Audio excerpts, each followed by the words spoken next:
Let's go into game 2 then and see if NRG can answer back and find a first win, or if Valance going to beat NRG 2-0 as well to join Obey in the spring split. I mean, they've looked so good at Valance Squadron. They're 3-0. I just cannot wrap my brain around the fact that NRG is 0-3. They kind of shut Adapting down that game of having 3 Guardians. That's the way I look at it. Because all Adapting can do is if he goes in, he's going to consistently get peeled off of the carries. And even if he does kill the carry, then Khepri's going to revive him too. Yeah, and BigManTingz had an unbelievable game on that Khepri. Very, very strong. Very surprised to see Cabrakan being the first ban. I guess NRG thought that Cherryo with that frontline Cabrakan was the issue. I could see NRG first picking Khepri away from Valance Squadron here. We've known iRaffer is very, very comfortable on it. He's very strong on the Khepri. I would not want to give BigManTingz that Khepri again. We'll see if they go straight up with it, because if you do, you give up Thanatos potentially for the opposition to come back and look for that themselves. But so it could be a situational one. After how good Cherryo was on a tank, I want him to prove to me that he can play the assassin, that he can play the carry sort of assassin, and it is going to be that Khepri locked in. Big Man was just too good on this guy. He was really solid on it overall. Valance Squad now get 2 picks themselves. They could look for mid-jungle here just to get the better synergy off the blocks, just because, you know, they don't have to worry about getting the support just yet. That's true. They don't have to worry about their support whatsoever. Amaterasu going to be locked in. This could be support. Yep, this could definitely be support. Again, Europe with their stuff that they like to do. It worked for Obey against NRG, so maybe it'll work for Valance Squad as well. You know what else worked against NRG? Khepri. Winning. Yeah, like a Guardian. Khepri and winning. Like a normal composition. Legs up on for Valance Squad. What will it be is the question now, because this kind of dictates where the rest of the game will go. And so that can go mid. Flex, yeah, I would say flex. Can go into the Haunted role too. And I think that's what they're looking for here. I don't know if I can remember Lawbster playing Ullr necessarily in the middle lane, but he has. Still that sort of caster mentality in the mids. You can go for the exact same build that he went last time with the Transcendence, the Fatalis, all that kind of stuff, though he doesn't have that sustain that Neath does in that middle lane, so he may need a little bit of lifesteal somewhere in that build, but definitely a flex pick capability here for Valance. But Poseidon here, that didn't get through last game, but it will this time. Yammyn's going to immediately pick that up. Last time we saw Yammyn play Poseidon in mid, I believe he started off with Ragnar's. I don't think he's going to do that again. No, I don't think so. That would be pretty risky. Hunbat's 2 gods that were banned away from NRG last time. They lock him in that mid-jungle synergy. Adapting so strong on the Hunbats. Great mid-game control and then late-game carry potential with the crits coming off the in-hands. And then Poseidon. It's going to be Janus here for Valance, so they clearly they weren't worried about that Poseidon. A lot of teams don't like picking Poseidon into Khepri because you can have your Kraken nullified by Scarab's Blessing, but I mean, Papa Lawbster was the first real proponent of Poseidon in Season 3. He was the one who brought it out. I believe it was at Super Regionals, and was like, guys, this god is really, really good. Passes it up going for this Janus. Circuit banned out by NRG, a little bit worried about the mobility that Cherryo could have with that one as well. So they'll take that away. Freya banned away from emilitoo from Valance Squad, not real surprised now that they've got all locked in. And Naja too, so they've really hit Cherryo pretty hard, which makes a lot of sense. Yeah, Naja is Cherryo's premier god. No surprise to see that banned away. Definitely NRG recognizing how strong the Egyptian jungler can be on his signature god. Oh, Ymir. Ymir, I think this could be Ymir jungle. I really do. I do. I was thinking Athena or Ymir for the jungle, not for the support role. I was thinking maybe they'd look for that for Cherryo. He plays the supportive style of jungle pressure overall. And so NRG going to answer back with an Anhur. And then finally they do a solo laner. Tears and Wukong. What not going to be Hercules. That's banned away. It's going to be the tier here for Dimi, and I like this selection. Just so much. This time it's NRG that has the big AoE control. They've got multi-man CC capability. The wide cripple there from Poseidon. The Fear No Evil, obviously very, very disruptive in the middle of the team fight. The giant pillar slow as well. Good team fight control from NRG's draft. And Valance Squad will finally lock in Chaac at the end. Xaliea has been gone to that for a long time now. Everyone recognizes Chaac. Xalia's Chaac is very, very strong.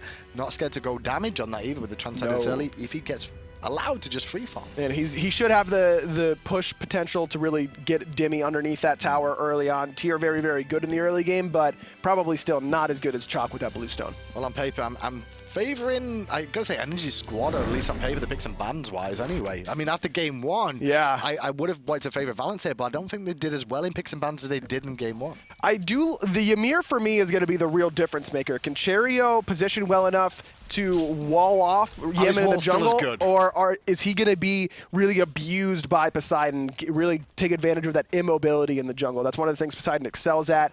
Just that route from iRaffer directly into a Gem of Isolation Whirlpool is probably going to kill Cherryo if he doesn't have a Wingblade. I definitely expect Cherryo to pick up an early Wingblade here. Well, iRaffer here has once again started Hand of the Gods on Khepri this time, not just on the Geb, so keep an eye on him for how well that works out this game as well. Yeah. It worked when he picked it up, let's be honest. It did. It didn't help his team overall in the later stages, but in the early game, it did help control some of these buffs in the jungle. Once Valance hit 12, once BigManTingz hit 12, it made it a lot easier for them to win the team fights. There's where you saw the kind of bad side of picking up that hog early on, but certainly use it to great effect early in the game. So NRG are going to choose to do that purple buff over trying to clear the wave by the looks of it here. The problem is the purple buff hasn't spawned until just this second, and the wave is already dead. Emilitoo has cleared out the little babies on one side. They just got the little guys. iRaffer has killed the little guys on the other side. Now they're going to go a lane to hit level 2 off that as well, and deny Valance Squadron from being able to do that unless they want to try and steal a buff. But then I guess that's why iRaffer's got the hog available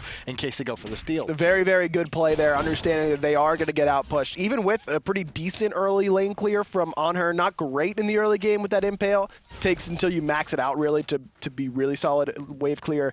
But of course, Khepri, excellent with that Rising Dawn. But with that aura for BigManTingz on the Amaterasu, as well as the Ullr lane clear, definitely a heads-up play by NRG. You saw a bit of a heads-up play from Lawbster there as well. He realized they didn't really have the opportunity on his own to clear those buffs out safely. He wasn't exactly sure where NRG was. So instead he fell back towards mid, left all the Harpies up in the jungle, as well as those elementals on the right-hand side, which is what NRG ended up taking hold of. And you can see it's actually adapting, invading the back camps here. And this is going to be better for adapting than Cherryo because back camps are worth more than the mid Harpies at this stage. More important to be getting up those back camps than the mid Harpies, though you still see a lot of teams putting prioritization on the mid Harpies because they are more contestable. You don't assume that they're going to get stolen away, your back camps, but against adapting, that's certainly a possibility. He's gotten both. He actually just wrapped around the back tower there. And he will get out scot-free as well. On the left-hand side, though, NRG are looking to clear the red buff, but here comes Valance Squad to contest. BigManTingz shows his face. The impale didn't hit from emilitoo. The axe will, though, from Funballer, and emilitoo eats more than he would like. But adapting is here. emilitoo so low. Funball on point with every single one of his abilities. Walled off. There's the purification. Cherryo can't quite find the ice carpet. Will hit, not going to be enough damage, no though. Follow-up available with the unstable vortex and on cooldown, and also Cherryo being out of mana. But there's an impact of those walls early on, showing that Cherryo knows exactly what he's going to do with them at the right time to try and pin people in awkward spots. And in a 20-second period, 2 members of NRG lose their purification beads. That's not what you want to have happen up against Ymir and Amaterasu, who are excellent at CCing you reliably. Well, right now, the only level 5 in the game is Lawbster on that Janus, so keep an eye on the global rotations coming out from Janus as time goes on. He is up against Yammyn and Poseidon here, and Poseidon is very good against Janus. If he's away from a wall, you're going to have a bad time, especially if you only start beats. That is very true. However, remember that you can portal yourself. You can just portal your ground, even if you are crippled. A little bit of something that I forgot once upon a time. Once upon a time, I don't think you ever remembered it until just now. But yes, you can self-banish. It's classed as a banish if it goes through the ground instead. So you can do that, self-banish yourself to make sure you don't take any damage for a few seconds. But you do make yourself a sitting duck, so make sure you don't do it at the wrong time. Otherwise, you'll be on the casting set like aggro is because you're no longer any good. That implies that I was once good, and I'll take that as a compliment. Thank you very much. Good job. Good save. You're learning. Elemental's going to go the way of NRG there as well, so they're going to continue to extend their gold lead without any first blood so far. They've secured their own jungle, invaded the enemy jungle a couple of times, mainly with back Harpies at the start of this game, but it has made an impact a little bit towards the levels of their players. The XP difference definitely more significant than the 500, 600 gold lead that they have at this stage, though. Again, Valance, their composition really wants to fight not right now, not at the 3-minute mark, but at the 13-minute mark whenever Cherryo finishes off his second item. Funball wants to get his Transcendence done. Lawbster probably wants 2, maybe 2.5 items, depending on what he wants to go for with his second item. Could go for a Doom Orb. We've seen a lot of Januses really feel comfortable with that because of how safe Janus can be in that middle lane. Could also go for a Chronos Pendant. Anything along those lines to give him a little bit of CDR. Got a lot of options on Janus, but once he finishes 2.5 items, that's when you'll see Lawbster try and play a little bit more aggressive. It's a very methodical set, this one overall, though, with how these two teams have really played the first game and now this one again. It's nothing overly crazy. It's just farming up, playing safe, looking for an opportunity. There's been no shenanigans of like, well, let's look to invade around here and catch someone out of position and get a big lead. It's just been about farming. Yeah, and that's what you get when you got a bunch of veterans on both sides. I mean, you've got Lawbster, you've got Funballer, guys who have been around the EU scene forever, as well as iRaffer, Yammyn adapting, who have been in every big game for the last 2 years, basically. Funballer and emilitoo trading, because Funballer knows he's got backup coming around the corner in terms of BigManTingz and Lawbster there as well. Lawbster's rotations are starting to show favor now for Valance Squad, just showing that he will be around the map and trying to pressure, and it seems the focus will be on emilitoo here early on. I mean, as far as mid laners go that aren't Janus, that can try and keep up with Janus, Poseidon's one of the better ones because he has the movement speed built into his passive. He's very, very quick at lane clearing if he wants to use 2 abilities. So you can really you can take advantage of that and try and get there and match those rotations with Lawbster, but obviously nothing faster than through space and time. Well, Dimi's been a bit bullied there by Xaliea in the lane. You can see both their ultimates are down. Dimi uses his defensively to get away from Xalia's Chaac here, who's starting to go through the power spikes. Chaac does at this stage of the game with full warrior tabby on, and the full damage from the axe coming into account. Yeah, I think that might actually favor Dimi though, because without that CC immunity, Xaliea much more susceptible to ganks from adapting. Yes, Dimi's going to be a little bit have a tougher time with the walls from Cherryo, but that's not going to be maxed right now for the Ymir jungle, and he's got that passive to make sure he's not going to be stunned out for more than a second. So if I'm Dimi, I'm pretty happy with that trade, and I'm calling adapting over to make sure that Xaliea fears no evil pretty soon. See what happens with that one as well. Looks like we're going to see an interesting start out of iRaffer again as well, going for a little bit more mobility with a wing blade here overall instead of going for the boots. Well, this is something we've seen in the past. We normally see people go for the boots, but it has been an option before. I don't know what it is about new seasons that makes everyone think they don't need boots anymore, but it's just like new season, new me, no boots. That's what everyone tries to do. We should just remove boots because most of the characters have boots on it. If your character model does not have boots, you don't get boots. That should be the rule. No. And if your character model has boots... You spend too much time on Reddit, dog. Listen, if your character model has boots on it, you should automatically get free boots. Okay. And if your character model doesn't have boots... So Kukulkan's just slower than everyone else. Tough, yeah. But like, same again, Ymir... Oh, you want to buff Thoth? Ymir doesn't have boots. You want to buff Thoth? Yeah, let's buff Thoth. Let's do it. I think... Does Scylla have boots? I don't know. We don't know if she's got tentacles. We can just assume. No, we can't. We can just assume she's got boots. You don't see her feet, do you? Hindu, that means we get to buff Scylla again. I don't want to buff Scylla. We both know that's not true. I don't know. What do you mean we both know it's not true? Why would I want to buff Scylla? You were the one that buffed Scylla in the first place. Everyone knows that. Forehead? What? Impale comes out from emilitoo on Funballer here as he just continues to farm up. The most interesting lane probably is the solo lane for the boxing slapfest right now, because nobody else is really doing anything out of the ordinary of going aggressive. I say that as Funballer takes 1 step extra forward for a second and then changes his mind. 1 whole step. As soon as he sees the rotations coming from NRG, he knows that he can't step up any farther than that. Adapting pretty deep into the jungle there, getting a little bit of poke onto BigManTingz, but he's not too worried about it. He's got that sustain from the stance switch on his first ability. Yeah, and that stance switch will allow him with the aura just to heal up a little bit, but it's also the mobility is one of the reasons we see Amaterasu in the support role a little bit more often as well. She does also, with her in hand, increase the amount of damage characters take, so it has a lot of benefits to doing this. There's a lot of things that make Amaterasu support really, really good. You've got the ultimate that is a guaranteed CC on any target that doesn't have purification beads. You've got the silence that lasts a pretty long duration, as well as that aura like you were talking about, giving your whole team extra damage, extra movement speed, and great at burning down objectives like Gold Fury and Portal Demon because of that passive, really exposing the weakness, getting that extra damage for the whole team on that target. For sure. It's not the greatest overall, though, for peeling. I mean, you've got to rely on a silence on your ultimate, and the silence is the easiest thing in the world to confirm. It's not like an Isis silence or anything like that, but the Gold Fury was looked at a second ago by NRG. They looked to pressure Valance Squadron there after that pause, and now they're going to fall straight back to the Gold Fury again. Dimi teleports in. They do have the Hog on iRaffer ready to go, but there it is, through space and time, right through. BigManTingz with that dazzling offense, looking at iRaffer. There's the support, but immediately into the Impale and Kraken. But it's not enough damage to bring anyone down. Adapting will clean up with the help of emilitoo and that Desert Fury as well. Tingz falls down. Xaliea a little bit late to the fight. He's looking to try and clean up emilitoo, who leaps over the wall. Instead, he now has to turn towards iRaffer. Into the whirlpool he goes, though, which will slow him down in time to only allow him to pick up iRaffer. Now Dimi could turn this around on him. Oh, can't quite get to the portal there from Lawbster. 3 for 1 in favor of NRG. Just a little bit ambitious coming through that portal were both Lawbster and Cherryo. Cherryo specifically because, again, He's this immobile, tanky Guardian, but he immediately eats the Impale from emilitoo, which forces out his Purification, and then Adapting's just sitting there waiting to use that Fear No Evil. And some of that, I guess, as well, is down to wall placements that Valance Squadron had, because Dimi teleports in, and I think Xaliea was really struggling on where he could teleport to get involved in that fight.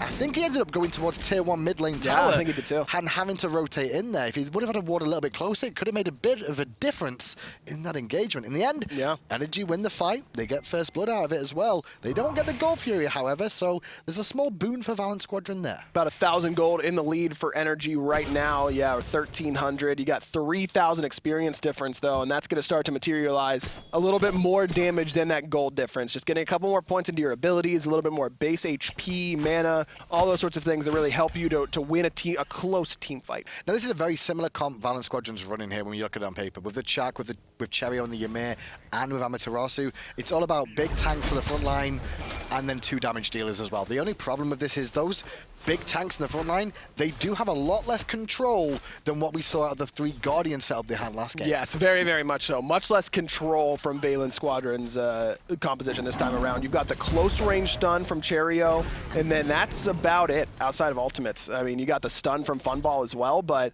that you don't have that guaranteed, wall in from Khepri, the long range Spirit Arrow from Neith. Anything along those lines, and not nearly as strong. Realistically as well, when you look at it, even Lawbster's got a little bit less outside of his ultimate. Take away his ultimate, he's got a little bit less on a Janus for self-peel to an extent. If he puts a portal down for aggression, like he would with a Spirit Arrow, he can't use that to get through a wall as well to escape like he could with a backflip. That's true, but if Lawbster's using portal aggressively, then he already knows he's Funballer's using Funball aggressively, and he's going to eat a Desert Fury from emilitoo. That trade over there, I could see that one coming, where they would just keep fighting back and forth. Ooh, that was close, Lob. A little bit too late, though. But I don't think it would have killed him anyway. It would have gone pretty low. Lobster still wants it. Maybe not. He may as well tax this wave. He made the journey all the way over there. Yeah, exactly. And there you see that Ichval pickup early on for emilitoo. He's not going for that Transcendence Rush that Funball did last time. Instead, going for the Ichval allows him to take that box and lane better. Paul Demon started by NRG here as well. They did so well off that individual play from emilitoo. emilitoo kills Funballer, forces Lawbster to rotate. NRG respond by taking speed buff from Valance Squadron, the Portal Demon, the Right-hand Harpies as well. All good stuff. NRG actually gaining a nice lead without even doing a goal period yet. Cherryo, again, a little bit behind in the jungle, and he had such a great game when it came to the team fights in game 1, but was lacking in farm basically the entire time, trying to share a little bit too much probably in the jungle, whereas Adapting much more selfish in his style of farming, and you can see it's definitely happening again. 2 levels up is Adapting on Cherryo in the jungle, which means it's going to be another relic pickup here for Adapting. Cherryo still got to wait another level. And it does look like with the playstyle Valance Squadron has here, they wanted to wait for the mid game for the level 12s at least, because you don't really have a Ymir go into beads instead of blinking the jungle. Unless you're going to wait for that mid-game and then look for the spike there instead.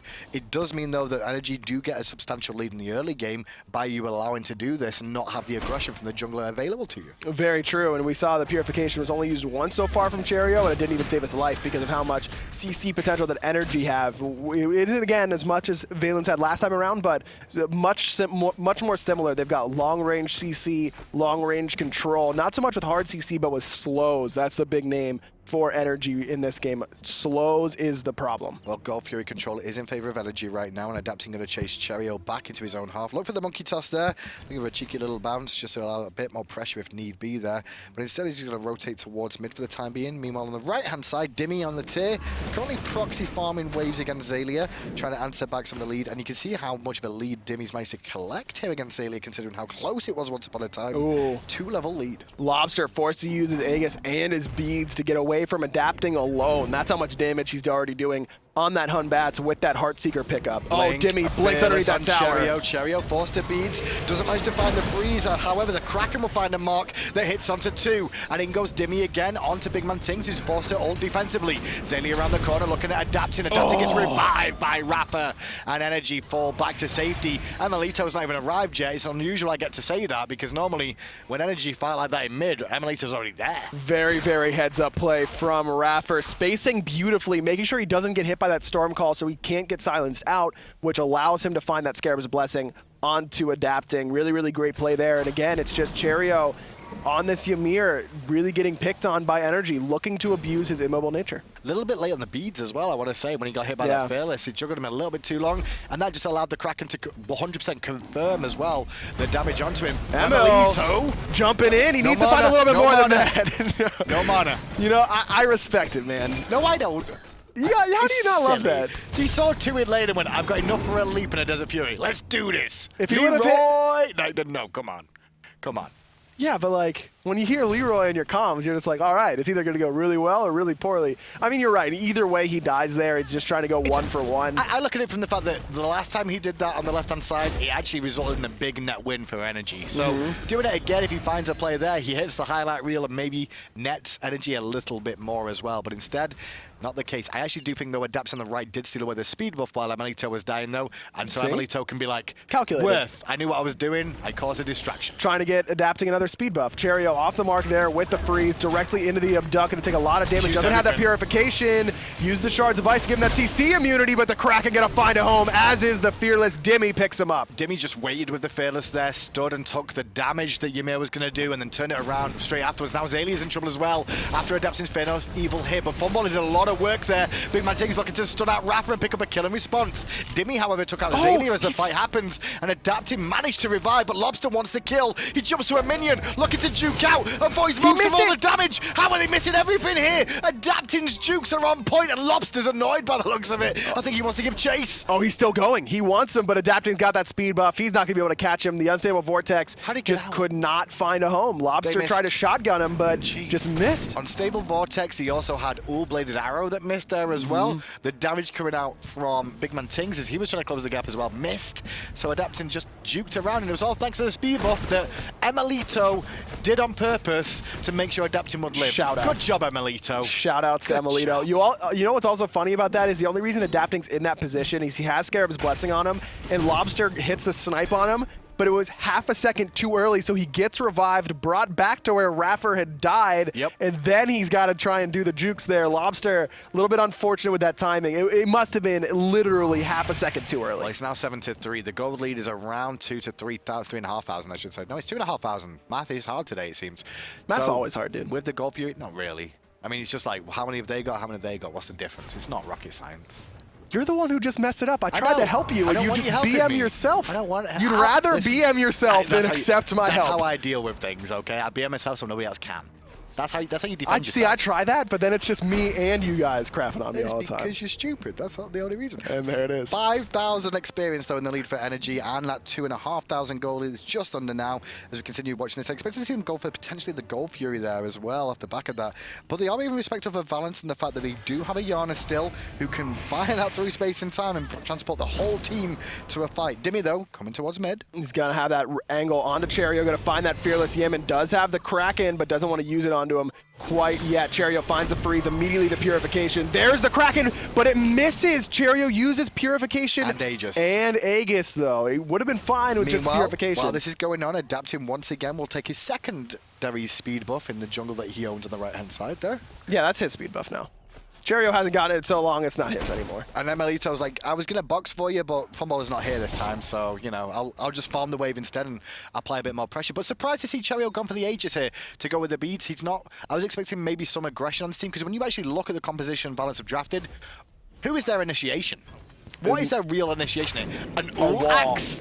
It's got to be the wall. Yeah, that's the only real option there. BigManTingz. You can try and do a blink freeze, you know, as another potential engagement option. Oh, through space and time, that's left-hand side, but it's not going to be able to find him and not produce the portals that were necessary to allow that chase to continue happening. It's also going to open up that on the right-hand side. Portal Demon falls. You can hear by that nice little sound cue. That's going to go the way of NRG, extending that gold lead a little bit higher. And still, no Gold Fury is taken. But yeah, the Portal Demon will allow them to transport themselves back towards mid lane if they want. Adapting, got to keep his eyes around the Gold Fury now, just knowing that his troops are recalling back to base, going back to lane a little bit more now. This red buff down for a little bit longer, as now NRG start to bring all their troops over and pull the Gold Fury. And they've got BigManTingz and Cherryo here, but Cherryo, again, no relics whatsoever. Kraken almost back up for Yammyn. In fact, it is back up. Can be used to secure this Gold Fury or find a kill. Xaliea. On the back, going to get some pressure onto emilitoo, but impaled into a wall. The damage out from Yammyn on top of that was pretty good, as BigManTingz forced to ult to create some room. Dimi falls back after zoning the way of Valance, and now both teams will just stare at each other and go back to farming. Pretty surprised we didn't see Fear No Evil just come out on top of Xaliea as soon as he showed his face in the middle of everyone. I don't think anyone else from Valance would have been close enough to really help him out if that was the case. And of course, no purification beads on a solo laner. He in fact went for the Sunder yet again. And he's very, very far behind right now, 3 levels behind Dimi. I wonder if that's Xaliea just saying, look, we need more damage out of me, and I'm going to get it with a relic. And the big key is the jungle and the solo laner are both behind in terms of levels up against NRG's jungler and solo laner. Both of them in lead, a little bit further ahead in the builds now as well. And this is creating a bit of a situation where Valance are struggling in the engagements, but they don't struggle with the oracles there. They will strip those away as NRG were the one that did all the work for them. That's a good win right now, because with the Gold Fury going to be the next big point of contention, you just want to have that uncontestable vision. You're going to have it whether they've got a sentry ward there or not. So even if Valance do lose to the ward battle on that side, they're still going to have that Oracle vision. Well, Gold Fury is around there for Valance now, but they're looking to pressure emilitoo, and Funballer and him continue to box over and over again as much as possible like they like to do. But the collapse on emilitoo is pretty strong here. Cherryo walks around the corner, but emilitoo recognized what was going on, and Dimi's here is mid lane. You can see that Lawbster was forced to use through space and time after the pressure from adapting. And no ultimates down for NRG, so Lawbster, he's back, and he's back for a while. He does have the mobility from Janus, but not going to be able to get back in with that through space and time. Like you mentioned, Gold Fury being started up by NRG. They all have ults. They've all got relics.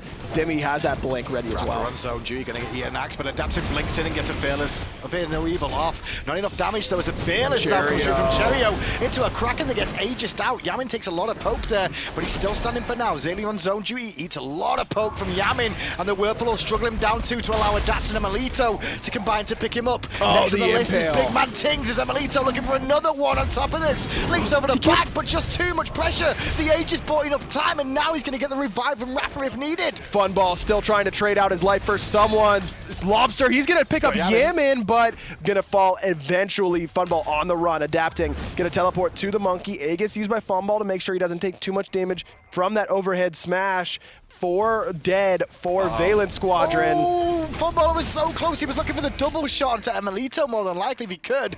In the end, he didn't get any of them and falls down there. Nice reaction from iRaffer with the abduct as well to not allow him to reposition. But NRG don't go for gold, they take a tier 1 instead. They're going to take that 500 gold instead of the larger overall Gold Fury, but giving them more map presence with taking down this tower at about 10,000 or 9,000 experience in the lead. That's the big one right now for NRG. This gold lead, 5,000, yeah, that's pretty strong at this stage, but 9,000 experience, it's only going to keep getting bigger as adapting. Again, just taking his secondary jungle. Secondary jungle overall and just keeps stealing them with the speed. And this is the other thing with the Ymir jungle. The speed buff really does help him to initiate these fights and make these rotations quicker. If you denied that, as well as you don't have blink to initiate, it makes it very awkward for Valance to really initiate here. They're going to have to rely more on energy initiating and then counter initiation, which they can be pretty strong at, to be fair, but with their comp. The problem with that is when you want to counter initiate, you want your tanky targets to absorb skills and then go in whenever those skills are on cooldown for the opposition. But when your tanky targets are level 14, 15, and 14, they can't really absorb those skills without dying necessarily. So that's where the problem is with this sort of re-engage mentality for Valance. Not sure if Valance know the Gold Fury was still standing there, but they've not really pressured it on this side. We've only got 1 ward over here for the time being, which is just away from it. But I think Lawbster's going to go and check it out now, realizing the oracles are up too.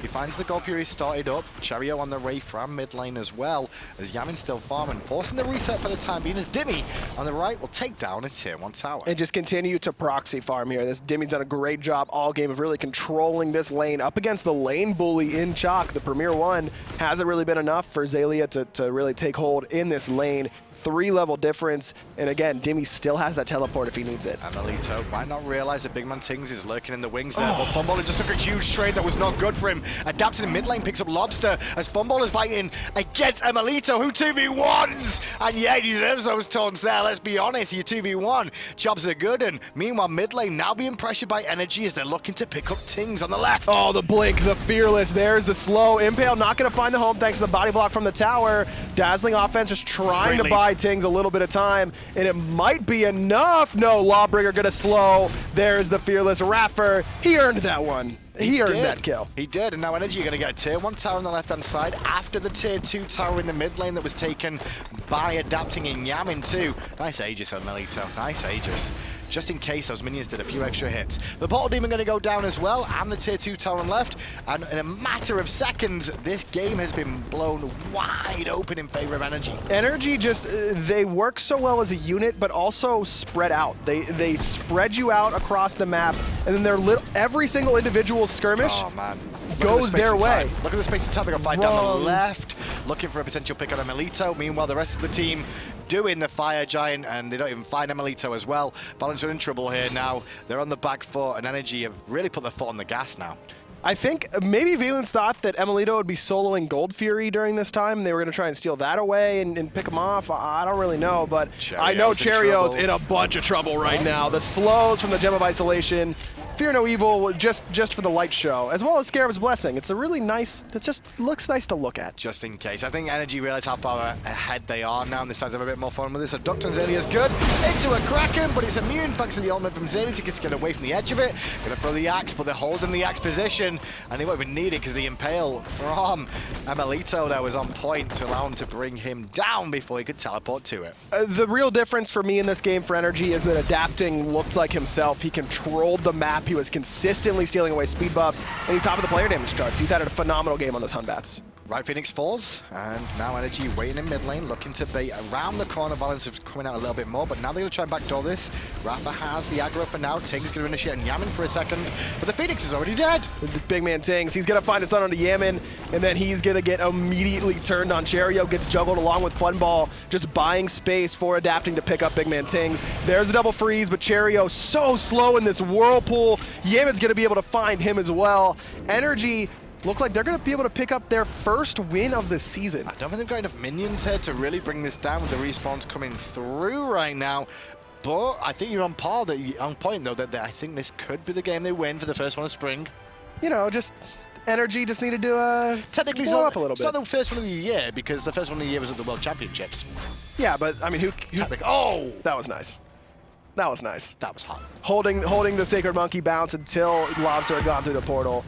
Adapting's feeling it right now, and that's what you expect to see from him. 10, 0, and 8. He's got tons of penetration. He's got tons of damage with the hi-rez, with the Heartseeker.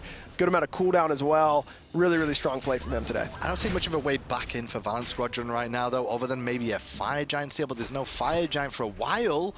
And with 3 Phoenixes down, I mean, NRG return to base, finish off a couple more items, and then just charge down mid with minions. I mean, just look at how little tower damage Valance has done this game. They've got the solo tower down to about half HP, the left-hand tower they've done about 15% to. I mean, they would have to win. Whoa, bring up player damage again for me. I just saw some player damage there that was quite interesting. Is that 2,500 on the Ymir? Cherry's not being able to get involved in this game at all. It just shows from that stat alone. Like, if your jungler is that far behind with that low of a player damage, a support Ymir generally does more than that. It's just been the fact that... on Cherryo, it's more picking on how well NRG have played. Yeah, that was the idea from the get-go. Just make sure all the long-range CC is onto Cherryo on this Ymir and immediately punish him for it. Dimi helps a brother out, pushes him through that portal with the Fearless, but BigManTingz, he might not get that same amount of help. I don't know, because Dimi can't really catch up to him right now with the extra mobility that an Amaterasu has, even at level 15 here, as now they decide to push in all the lanes. Cherryo trying to get a little bit of farm for himself on the right-hand side, as the rest of NRG just mount an offense on the doorstep of Valance's base and Titan. Surprised we don't see a Frenzy pickup for NRG, just trying to guarantee a game-ending push here, trying to make sure that all their items are finished first, I suppose. Round on the right, because Dimi going to be forced to absorb the Magi's Blessing, now going to be on cooldown, but Dimi doesn't care, he's focusing the Titan for now. Okay, taking a bit of punishment as the rest of NRG just wait for the minions to leave aside. Kraken on Cherryo is good, he's not enough to kill him just yet. A nice silence coming out from Xaliea will slow it down for a second, but Cherryo falls to 0 and 8 and 0, and NRG find their first win. A split, boys and girls, if you're just tuning in. NRG and Valance Squadron. Wow. Congratulations, NRG. They're on the board. They found a W. That's big, right? It is big. Let's find out how big, as Taco is standing by to break down the best plays of that set. And indeed, there were some pretty incredible plays coming out from both teams in both of those games. And particularly in the very first game, I think overall it came down to Valance. That was just their game overall. It was a lot of back and forth in between these two squads. But overall, Valance went ahead and found themselves the W in the very first set, which I think can be credited largely towards their drafting. their drafting running the 3 Guardians and the double Hunter, I think, was pretty crucial for Valance, and that NRG just didn't really seem like they had much of a response to it, considering adapting wasn't really able to do adapting things in and out of the jungle. And so overall, Valance just had a lot of map control, and like I said, mostly due to the fact that they had just so much peel and kiting potential for their carries to just go ahead and free cast. And speaking of carries, Funballer definitely coming in huge on this Anhur. You could see him going ahead with a massive power spike that he accredited to that Transcendence pickup that he had early on. But him and Cherryo were just absolute beasts all around, and the Cabrakan unkillable as always. I mean, that's kind of what Cherryo's known for. It's just he loves these Guardians in the jungle, and he loves making sure that he can set up his team to their highest potential to keep making them look good. You can see right away Funballer just getting in there with the gas pedal on the Fatalis, going around, kiting. Tons of damage, just so much damage all around coming out from him on this Anhur, going ahead picking up 1, Xaliea on the 2nd, and then the chase down onto adapting and the perfect pillar to go ahead and cut off his exit way, which ultimately led to Valance coming out super on top of this team fight. And Funballer, of course, really smart move there for him to go ahead and stay auto-attacking the minions while he's chasing down Dimi. That way he can ensure that he's maintaining the gas pedal effect from the Fatalis.